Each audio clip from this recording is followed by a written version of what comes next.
Canty, former professional boxer.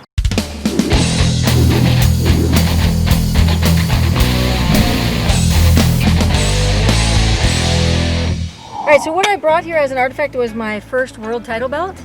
It means a lot to me, like I said, because it was my first world title. I'd only had 3 professional fights at the time.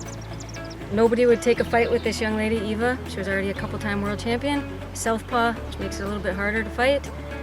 So my coach, Josh Canty, and I decided that it was a win-win situation for us. I only had 3 fights, so everybody expected me to lose. So if I lost, it wasn't a big deal.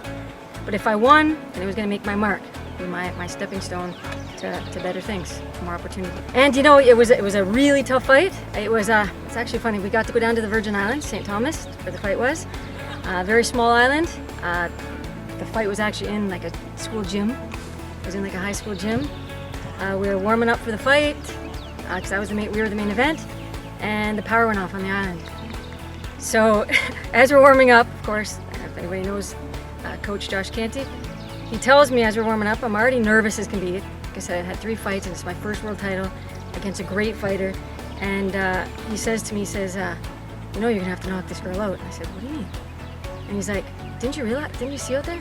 You're the only white person in this building.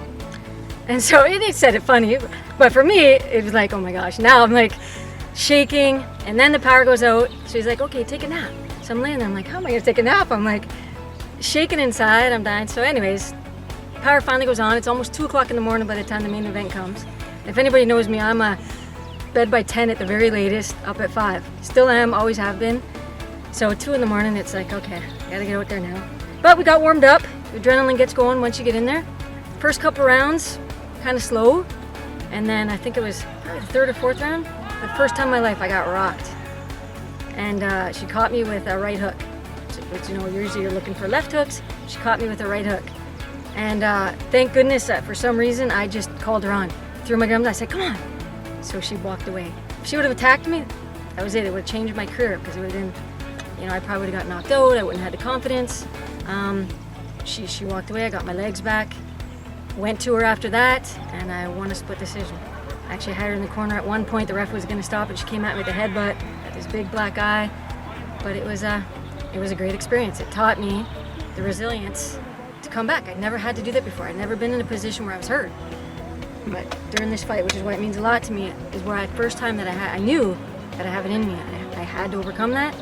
Still came back. It was a split decision, but I still won the fight, and it was a great experience. I tell my students and my children more about the training that I had to do leading up to that fight. Like I had to get up early in the morning going for runs. I had to train 3, 4, or 5 sometimes times a day. You know, eat very, very well. I'd record everything that I ate. Just how well you had to take care of your body. You can't go out drinking with people. You can't go out partying. You can't go out eating McDonald's every day. You really have to take care of yourself. Like your body is your temple, and that's the only way I had the energy and the strength to do the things that I did. That's mainly the lesson that I try to teach them is you really do have to put everything, if you're passionate about something, doesn't matter what it is, it can be you want to be a firefighter, you want to be a doctor, whatever. If you're passionate about something, do the work. Anything that's worth something takes a lot of work, and it's not going to be easy, it's going to be hard, but the end goal, what you get at the end, is so worth all that work that you put in. Thanks for watching this Power Play Sports Flashback. Stay connected to your sports community. PowerPlaySportsVideo.com